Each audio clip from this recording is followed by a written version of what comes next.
The morning of September 15, 2157, started like any other day for Captain Sarah Chen as she sipped her coffee aboard the orbital defense station Aurora 7. Earth's early warning systems had been quiet for months, giving humanity a false sense of security after decades of preparing for the inevitable first contact with an alien civilization. When the sensors suddenly screamed to life, detecting massive energy signatures appearing at the edge of the solar system, Sarah's coffee mug shattered on the deck as the station shuddered under an unprecedented gravitational wave. Within minutes, the sky above Earth's major cities erupted in brilliant flashes of light as alien vessels, sleek and massive as floating cities, materialized through what could only be described as tears in space itself. The attack was swift, coordinated, and utterly devastating. Los Angeles, Tokyo, London, New York, all major population centers found themselves under assault from weapons that seemed to bend reality itself. Buildings didn't just collapse, they were erased from existence, leaving perfectly smooth craters where millions of people had lived and worked moments before. The aliens, later designated as the hegemony, broadcast a single message in perfect English across every communication channel on Earth: your species has expanded beyond acceptable parameters. Reduction protocols are now in effect. Surrender, and some of you will be permitted to survive as servants. But what the hegemony didn't know was that humanity had been preparing for this day for over a century, and buried deep beneath the mountains of Colorado, a project codenamed Prometheus was about to give the aliens a lesson in why you should never underestimate the ingenuity of a cornered species. Sarah gripped the railing of her command deck as another wave of alien fighters swept past Aurora 7, their weapons cutting through Earth's orbital defenses like a hot knife through butter. The station's hull groaned under the stress of near-miss energy blasts, and emergency lights bathed everything in an eerie red glow. Her communications officer, Lieutenant Martinez, looked up from his console with terror in his eyes. "Captain, we're receiving priority transmission from NORAD Command. They're requesting immediate patch through to all orbital stations." Martinez's voice cracked as he spoke. "It's General Morrison himself." Sarah nodded grimly. General Morrison only took direct command during the most desperate situations. The fact that he was personally coordinating meant Earth's situation was far worse than even she had imagined. "Put him through on main screen, Lieutenant." The holographic display flickered to life, revealing the weathered face of General Morrison in what appeared to be a bunker deep underground. Behind him, Sarah could see dozens of technicians working frantically at computer terminals, their faces illuminated by the glow of screens showing tactical data from around the globe. The general's usually steady voice carried an edge of urgency that Sarah had never heard before. "All orbital stations, this is General Morrison speaking. As you can see, we are under attack by a hostile alien force. Current casualty estimates are in the millions and rising. Enemy forces have deployed what appears to be matter disintegration weapons against our major population centers. However, I am authorized to inform you that Operation Prometheus is now active. All orbital stations are to maintain defensive positions and buy us time at any cost. Prometheus will activate in T-minus 47 minutes. Sarah felt a chill run down her spine. Every military officer above the rank of major knew about Prometheus, though the details were classified at the highest levels. It was whispered about in hushed conversations, humanity's ultimate weapon, developed over decades of secret research into theoretical physics and quantum mechanics. Some said it was based on alien technology recovered from the Roswell incident over 2 centuries ago. Others claimed it was purely human ingenuity pushed to its absolute limits. But everyone agreed on one thing: Prometheus was humanity's last resort, a weapon so powerful that its activation would either save Earth or destroy it entirely. "Captain Chen," the general continued, looking directly at her through the transmission, "Aurora 7 is our most advanced orbital platform. Your station's quantum sensors are picking up data we need to calibrate Prometheus. I'm transmitting targeting coordinates now." Sarah's tactical display immediately lit up with new information. The alien fleet was massive, over 300 vessels of various sizes, from small fighters to massive capital ships that dwarfed anything humanity had ever built. But there was something else, something that made her blood run cold. The largest ship, positioned at the center of the fleet, was reading energy signatures that were off the charts. "My God," whispered Dr. Elena Vasquez, Aurora 7's chief science officer. that thing is drawing power from. I think it's creating a micro-black hole for energy generation. The readings are unlike anything we've ever seen. Before Sarah could respond, the communications array crackled with an incoming transmission. This time, it wasn't from Earth. The voice that emerged was definitely not human. It had a strange, harmonic quality, as if multiple voices were speaking in perfect unison. Humans of the third planet. I am Hegemon Prime ZYX Theta of the Galactic Hegemony. Your species has been observed for several of your rotations around your star. You have proven to be aggressive, expansionist, and a threat to the order of this galaxy. The Hegemony Council has voted unanimously your species must be reduced to manageable numbers and confined to this system. Resistance is futile. Your technology is primitive compared to ours. Submit now, and some of you will be permitted to survive. Sarah looked around her bridge crew. Every face showed the same mixture of fear, anger, and determination. These aliens had started a war without provocation, without negotiation, without even attempting peaceful contact. They had killed millions of innocent people and were demanding humanity's surrender. But they had made one critical mistake. They had underestimated what humans were capable of when their backs were against the wall.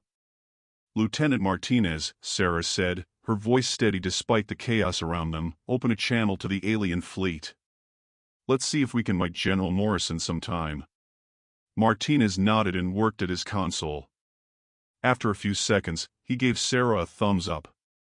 Sarah stood up, straightened her uniform, and looked directly at the camera that would transmit her image to the alien ships. Hegemon Prime ZYX Theta, this is Captain Sarah Chen of the Earth Defense Force. I have a message for you and your Hegemony Council. She paused, letting her words sink in. You made a mistake when you attacked Earth without warning. You made a bigger mistake when you killed millions of innocent people. But your biggest mistake was thinking that humanity would simply roll over and accept slavery. We've been fighting for our survival since we first walked upright on this planet. We've survived ice ages, plagues, wars, and disasters that would have wiped out weaker species. And now we're going to show you exactly what happens when you back humans into a corner. The response came quickly, and Sarah could hear what sounded like laughter in the alien's harmonic voice. Amusing. Your species' arrogance is well documented. But you fail to understand the scope of your disadvantage. Our ships are powered by controlled singularities. Our weapons manipulate matter at the quantum level. Our shields can deflect even the most powerful nuclear weapons. What could your primitive technology possibly do against us? Sarah smiled grimly. You're about to find out. Down on Earth, deep beneath Cheyenne Mountain in Colorado, General Morrison was standing in the heart of the most classified facility in human history. The Prometheus Chamber was a massive underground complex that had taken 70 years to build and contained technology that pushed the boundaries of known physics. At its center sat a device that looked like a cross between a particle accelerator and a giant telescope, a machine that could peer into the quantum foam of space-time itself and manipulate the fundamental forces of the universe. Dr. Michael Reeves, the project's lead scientist, was making final adjustments to the targeting system. His team had been working on this moment for their entire careers, following in the footsteps of the brilliant minds who had first conceived of Prometheus after studying wreckage from various UFO encounters throughout the 20th and 21st centuries. General, Dr. Reeves called out, his voice echoing in the vast chamber, we're ready to begin the targeting sequence. The orbital stations are feeding us real-time data on the enemy fleet positions. Morrison nodded. How long until we can fire? 37 minutes, sir. We need to build up enough quantum energy to create a stable wormhole. But once we do... Dr. Reeves paused, the weight of what they were about to do settling on his shoulders. Once we activate Prometheus, there's no going back. The energy release will be visible from halfway across the galaxy. Doctor, Morrison said quietly, those alien bastards just erased downtown Los Angeles. There are crater lakes where Miami and Houston used to be. They've killed over 50 million people in the last hour. I don't care if every alien in the galaxy sees what we're about to do.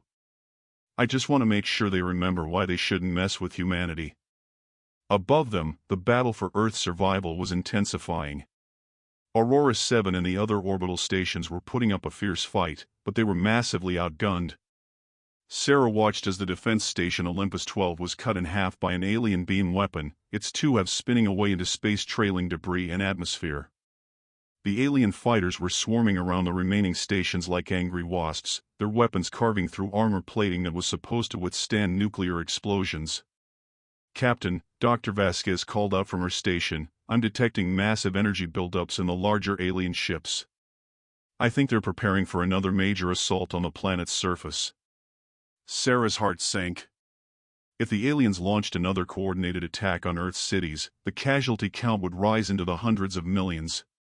But there was nothing Aurora 7 could do to stop them. They were barely keeping the alien fighters at bay, and their weapons were having minimal effect on the larger ships. "Captain Chen," came General Morrison's voice over the communications system, "I need you to do something for me. I need you to get as close to the alien flight ship as possible and begin transmitting a full spectrum analysis of their shields and weapons systems. Can you do that?" Sarah looked at her crew. They all knew what the general was asking. Getting close to the alien flight ship would be suicide. But if it would help Prometheus target the alien fleet more effectively, it might be worth the sacrifice. "You heard the general," Sarah said to her crew. "All hands, prepare for attack run on the alien flagship. Engineering, give me everything you've got. Weapons, arm all remaining missiles. This is it, people. Let's make it count." The crew of Aurora 7 responded with the kind of courage that had defined humanity throughout its history. They knew they were probably going to die, but they also knew their sacrifice might help save Earth. As the station's engines roared to life, pushing them toward the massive alien vessel, Sarah felt a strange sense of peace. Whatever happened next, humanity would face it together. The alien flagship was even more massive up close than it had appeared on the sensors. It was easily 5 kilometers long and bristled with weapons that could probably destroy small moons. As Aurora 7 approached, alien fighters swarmed around them, their weapons hammering against the station's shields. Sparks flew from overloaded systems, and the smell of burning electronics filled the air. "Shields down to 30%, reported Lieutenant Martinez, his voice steady despite the chaos around them. "Keep us on course," Sarah ordered. "Dr. Vasquez, are you getting the readings we need?" "Yes, Captain. The alien shields are using some kind of quantum field manipulation. It's like nothing we've ever seen. But I'm getting good data on their energy signatures." Suddenly, the alien flagship's main weapon began to charge. A massive cannon emerged from the ship's hull, energy crackling around its barrel.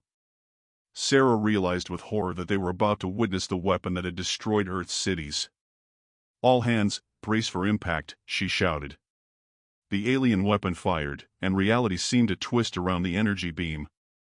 But instead of hitting Aurora 7, the beam lanced past them toward Earth. Sarah watched in horror as the beam struck the Pacific Ocean, and a section of water simply ceased to exist, leaving a perfectly spherical hole that quickly collapsed in on itself, creating a massive whirlpool. "They're testing their planet-killer weapon," Dr. Vasquez whispered. "Next shot is probably aimed at one of our remaining cities." Back in the Prometheus chamber, Dr. Reeves was watching the data stream from Aurora 7. The readings were exactly what they needed to calibrate their targeting system. But time was running out. The alien fleet was positioning itself for what appeared to be a final assault on Earth. "General," Dr. Reeves announced, "we have target lock on the alien fleet. Prometheus is ready to fire." Morrison looked around the chamber at the dozens of technicians and scientists who had dedicated their lives to this moment. "Ladies and gentlemen, what we're about to do will either save our species or destroy us all. But we're going to do it together. Dr. Reeves, you have authorization to fire when ready." Dr. Reeves placed his hand on the activation control. The Prometheus device began to hum with power, and the air itself seemed to vibrate with potential energy. Deep beneath the mountain, quantum generators that had been building power for decades began to discharge their stored energy into the main weapon array. "Prometheus firing in 10 seconds, Dr. Reeves announced. All personnel, prepare for quantum discharge." The countdown began. Around the world, the few remaining defense installations watched their sensors, waiting for something that would either herald humanity's salvation or its doom. 5, 4, 3, 2, 1. Prometheus firing. The weapon activated with a sound like reality itself tearing apart. A beam of pure quantum energy, invisible to the naked eye but devastating to matter at the subatomic level, lanced out from Earth toward the alien fleet. But this wasn't just a weapon, it was a key that unlocked the fundamental forces of the universe. The beam struck the alien flight ship exactly where Aurora 7's sensors had indicated the ship's quantum power core was located. For a moment, nothing seemed to happen. Then, the impossible occurred. The alien flight ship began to implode, but not in any way that physics should have allowed. Instead of collapsing inward, it began to fold in on itself, reality bending around it like a funhouse mirror. The other alien ships, caught in the quantum field effect, began to experience the same phenomenon. Their advanced shields, designed to protect against conventional weapons, were useless against an attack that targeted the quantum foam of spacetime itself. Aboard Aurora 7, Sarah and her crew watched in amazement as the alien fleet began to disappear. But they weren't being destroyed in the traditional sense, they were being translated out of normal spacetime, sent to a dimension where matter and energy followed different rules. "Captain," Dr. Vasquez said, her voice filled with wonder, "the Prometheus weapon isn't just destroying the alien ships. It's sending them to a parallel dimension where the laws of physics are inverted. They're not dead, they're just elsewhere." Sarah felt a mixture of relief and amazement. Humanity had found a way to end the war without committing genocide. The aliens were being exiled to a dimension where they could no longer threaten Earth, but they would survive to learn from their mistake. The effect spread through the alien fleet like a wave. Ship after ship folded out of existence, their crews experiencing the strange sensation of being translated to a universe where up was down and matter behaved like energy. The massive alien fleet that had seemed so invincible just moments before was vanishing before their eyes. But the aliens weren't going quietly.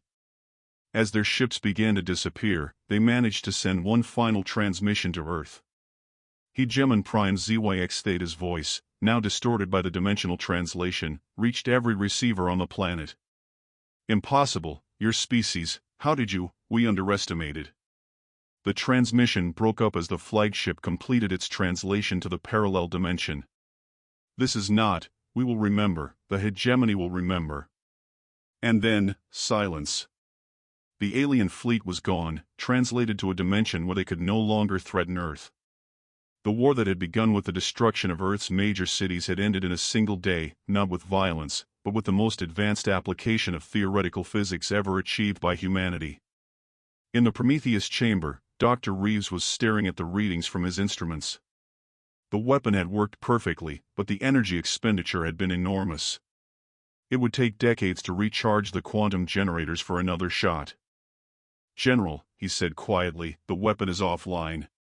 We won't be able to use Prometheus again for at least 50 years. Morrison nodded. "I don't think we'll need to, Doctor. Something tells me word is going to spread about what happened here today. Any species that thinks about attacking Earth is going to think twice after this."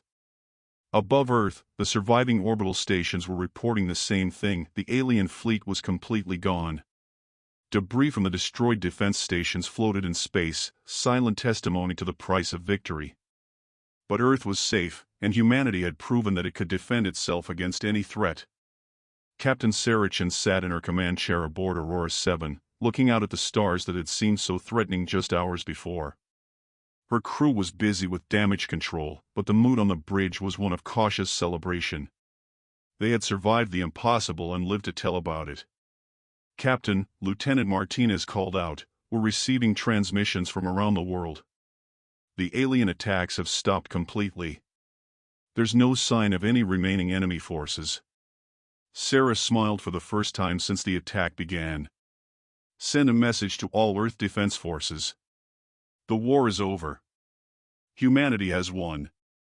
As the news spread around the world, the true scope of what had happened began to sink in. Humanity had faced extinction and had responded with the most sophisticated weapon ever conceived.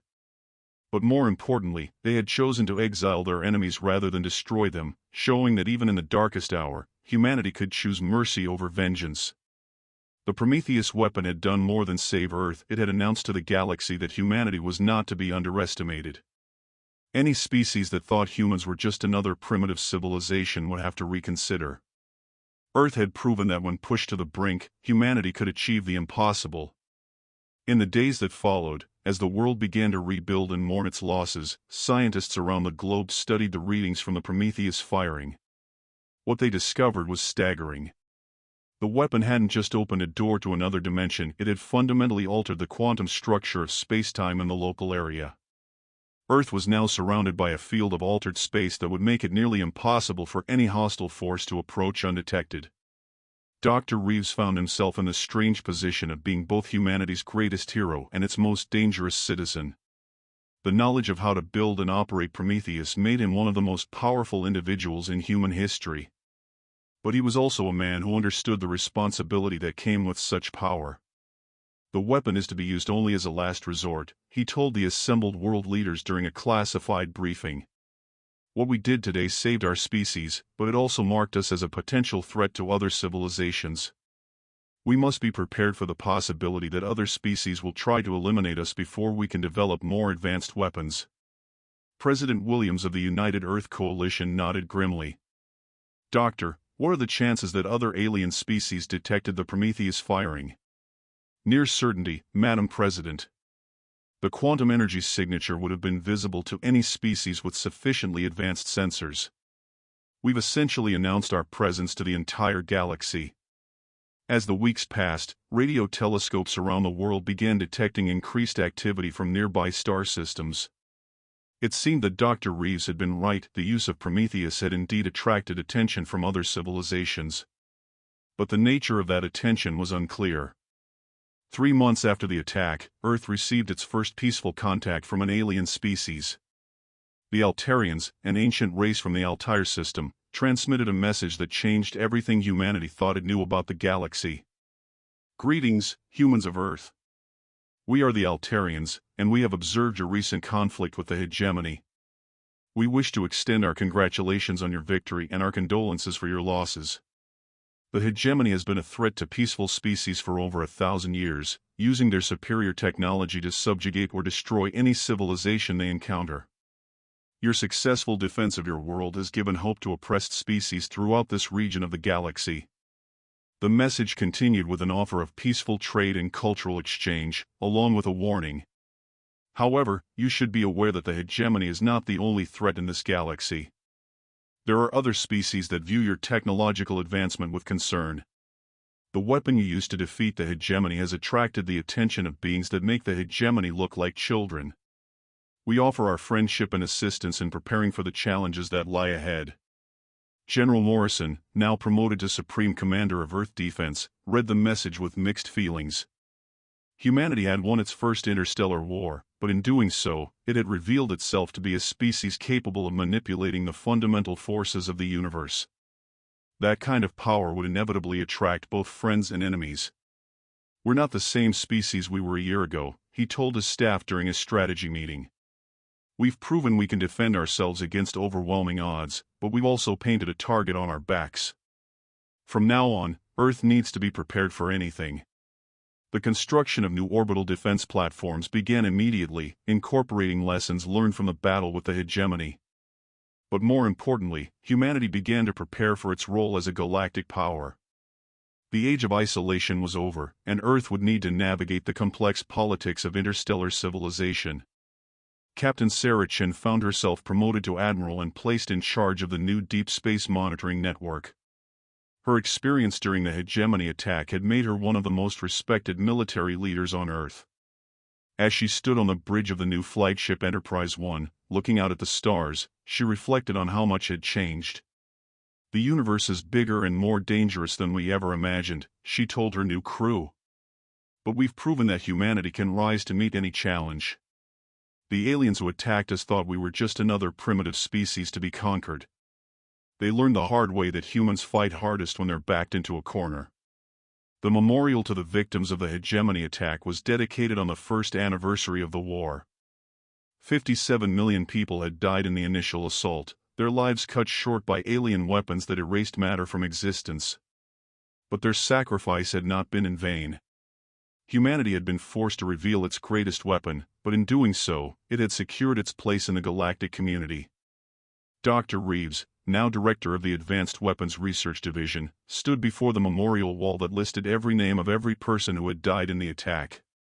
He carried the weight of knowing that his weapon could have been used to save those lives if it had been ready sooner.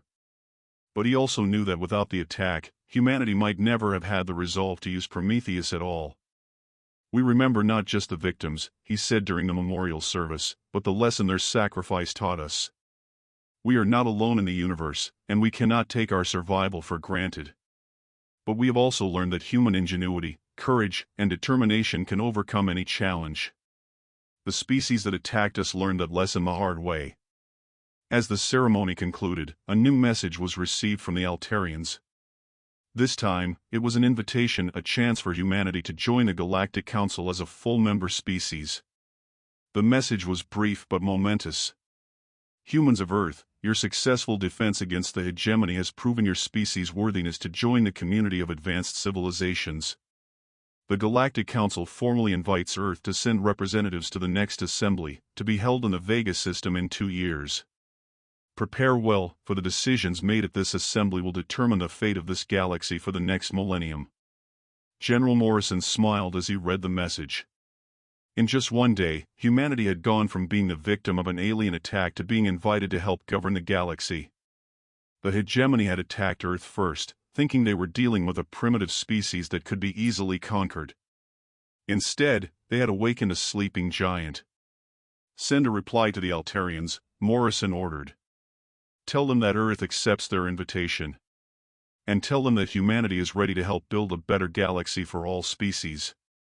As the message was transmitted to the stars, the people of Earth looked up at the night sky with a new understanding. They were no longer alone, and they were no longer helpless. The universe was vast and full of wonders and dangers, but humanity had proven it could face any challenge.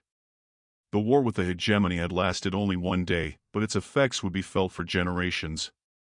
In their arrogance, the aliens had attacked Earth first, expecting an easy victory. Instead, they had triggered the rise of humanity as a galactic power.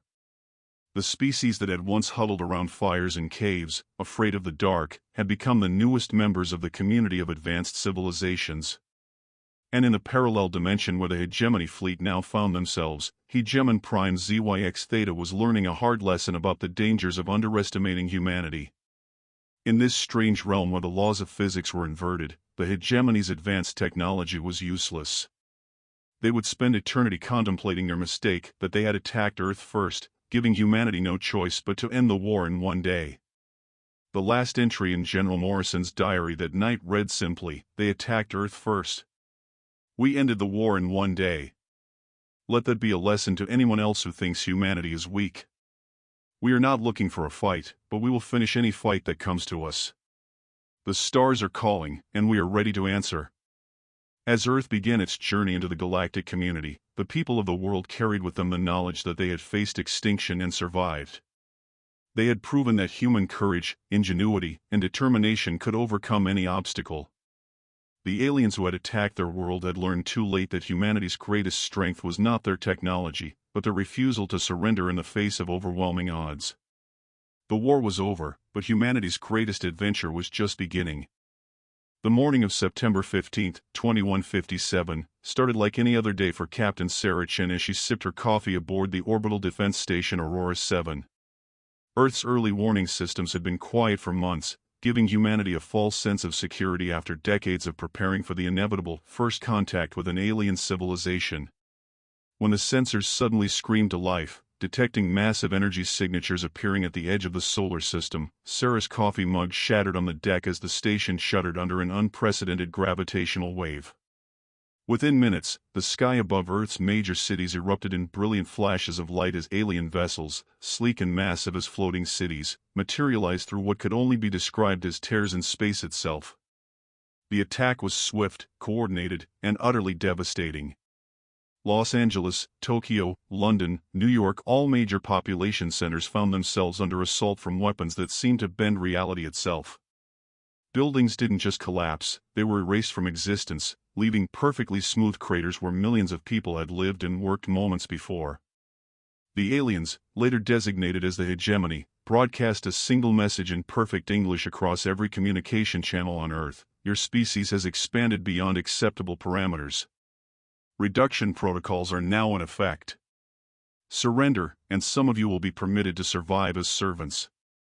But what the hegemony didn't know was that humanity had been preparing for this day for over a century, and buried deep beneath the mountains of Colorado, a project codenamed Prometheus was about to give the aliens a lesson in why you should never underestimate the ingenuity of a cornered species. Sarah gripped the railing of her command deck as another wave of alien fighters swept past Aurora 7, their weapons cutting through Earth's orbital defenses like a hot knife through butter. The station's hull groaned under the stress of near-miss energy blasts, and emergency lights bathed everything in an eerie red glow. Her communications officer, Lieutenant Martinez, looked up from his console with terror in his eyes. "Captain, we're receiving priority transmission from NORAD Command. They're requesting immediate patch-through to all orbital stations." Martinez's voice cracked as he spoke. "It's General Morrison himself." Sarah nodded grimly. General Morrison only took direct command during the most desperate situations. The fact that he was personally coordinating meant Earth's situation was far worse than even she had imagined. "Put him through on main screen, Lieutenant." The holographic display flickered to life, revealing the weathered face of General Morrison in what appeared to be a bunker deep underground. Behind him, Sarah could see dozens of technicians working frantically at computer terminals, their faces illuminated by the glow of screens showing tactical data from around the globe. The general's usually steady voice carried an edge of urgency that Sarah had never heard before. "All orbital stations, this is General Morrison speaking. As you can see, we are under attack by a hostile alien force. Current casualty estimates are in the millions and rising. Enemy forces have deployed what appears to be matter disintegration weapons against our major population centers. However, I am authorized to inform you that Operation Prometheus is now active. All orbital stations are to maintain defensive positions and buy us time at any cost. Prometheus will activate in T-minus 47 minutes. Sarah felt a chill run down her spine. Every military officer above the rank of major knew about Prometheus, though the details were classified at the highest levels. It was whispered about in hushed conversations, humanity's ultimate weapon, developed over decades of secret research into theoretical physics and quantum mechanics. Some said it was based on alien technology recovered from the Roswell incident over 2 centuries ago. Others claimed it was purely human ingenuity pushed to its absolute limits. But everyone agreed on one thing: Prometheus was humanity's last resort, a weapon so powerful that its activation would either save Earth or destroy it entirely. "Captain Chen," the general continued, looking directly at her through the transmission, "Aurora 7 is our most advanced orbital platform. Your station's quantum sensors are picking up data we need to calibrate Prometheus. I'm transmitting targeting coordinates now."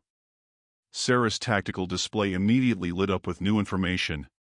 The alien fleet was massive, over 300 vessels of various sizes, from small fighters to massive capital ships that dwarfed anything humanity had ever built.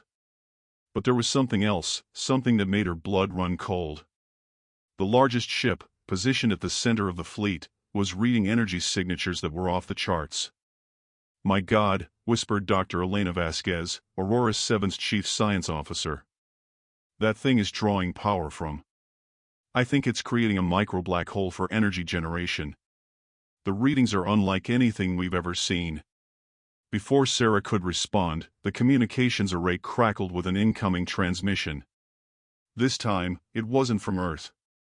The voice that emerged was definitely not human. It had a strange, harmonic quality, as if multiple voices were speaking in perfect unison.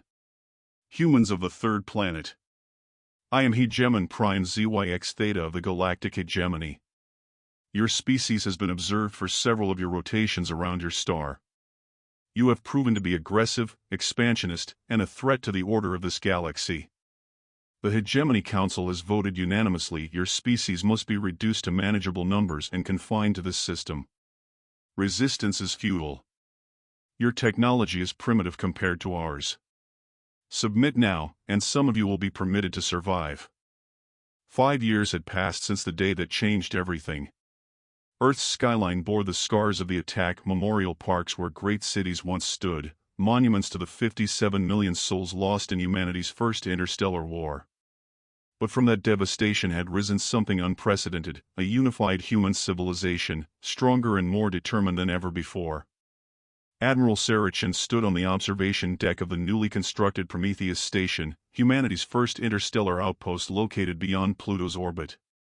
The station served as both an early warning system and a diplomatic hub, its quantum sensors capable of detecting approaching vessels from light years away. Through the viewport, she could see the construction frames of humanity's first interstellar fleet, sleek vessels that combined human ingenuity with technologies gleaned from the Altarian Alliance. "Admiral," came the voice of Commander Torres, her aide-de-camp, "the Galactic Council representatives have arrived. They're requesting permission to come aboard." Sarah nodded, smoothing her dress uniform. Today marked humanity's formal induction into the Galactic Council, the governing body that had maintained peace among the stars for over 2 millennia. It was a moment that would have been impossible without the events of 5 years ago. The delegation was impressive, representatives from 12 different species, each more alien than the last. The Altarians, with their crystalline features and melodious voices, served as humanity's sponsors. The Zentari, massive insectoid beings who communicated through pheromones, had initially opposed humanity's membership but had been swayed by the peaceful resolution of the hegemony crisis. Most surprising of all was the presence of a hegemony representative, a smaller, more humble figure than the arrogant hegemon prime who had threatened Earth. "Greetings, Admiral Chen," the Altarian ambassador spoke, his voice like wind chimes. "I am Ambassador Kethvalor. We are honored to witness this historic moment." The hegemony representative stepped forward, his harmonic voice much softer than his predecessors. "I am Hegemon ZYX Gamma, younger clutch brother to ZYX Theta. I come bearing the formal apologies of the reformed hegemony. Our experience in the parallel dimension has enlightened us to the errors of our ways." Sarah studied the alien carefully. The hegemony's time in the inverted dimension had apparently been transformative. According to the reports, they had spent subjective centuries learning to survive in a reality where their advanced technology was useless, where cooperation was the only path to survival. When they had finally found a way to return to normal spacetime, they had become a fundamentally different species. "Your brother's actions caused immense suffering," Sarah said carefully. 57 million people died in his attack. And 57 million hegemony citizens now bear the shame of that unprovoked aggression, ZYX Gamma replied. "We have come to offer not just apologies, but reparations. Our databases contain the complete technological archives of 1,000 conquered species. We offer this knowledge freely, to help heal the wounds we caused." The ceremony was conducted in the station's central plaza, a vast space that could accommodate representatives from hundreds of species. As Sarah watched, beings from across the galaxy gathered to witness humanity's ascension to galactic citizenship. The diversity was staggering: energy beings from the galactic core, aquatic species from the water worlds of Andromeda, silicon-based life forms from the outer rim. Ambassador Kethvalor addressed the assembly. 5 years ago, humanity faced extinction and responded not with vengeance, but with wisdom. They developed a weapon capable of destroying entire fleets, yet chose to use it for exile rather than extermination. They showed mercy to their enemies and offered them a chance for redemption. This is the mark of a truly advanced civilization. The formal vote was unanimous. Humanity was welcomed into the Galactic Council with full membership rights and responsibilities. As the ceremony concluded, Sarah found herself thinking about the strange path that had led to this moment.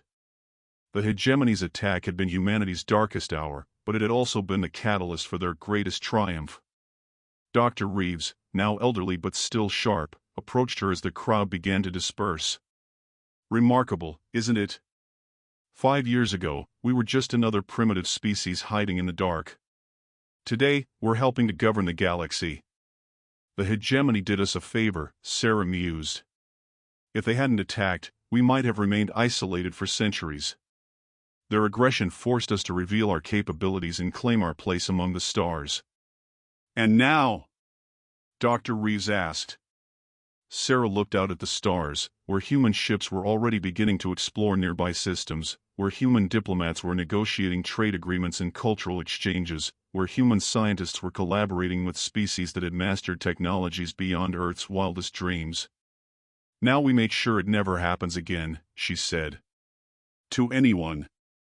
The hegemony attacked Earth first, thinking we were weak. They learned the hard way that humanity doesn't start fights, but we finish them. That lesson is now written in the stars for every species to see." As the delegates departed, Sarah remained on the observation deck, watching the ships disappear into hyperspace. The war had lasted only one day, but its consequences would echo through the galaxy for millennia. Humanity had announced its presence not with conquest, but with the willingness to defend itself and the wisdom to show mercy to its enemies. The last entry in her personal log that night read, "Today, humanity took its place among the stars. We didn't seek this responsibility, but we're ready for it." The species that once huddled in caves, afraid of the dark, now helps to guard the light of civilization itself.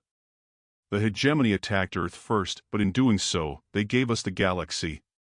In the parallel dimension, the original hegemony fleet continued to exist, a reminder of what happens when arrogance meets determination. But in this reality, their defeat had become the foundation for a new age of peace and cooperation among the stars. Humanity had proven that sometimes, the best way to win a war is to end it so decisively that no one ever wants to fight you again. The war was over. The peace had just begun,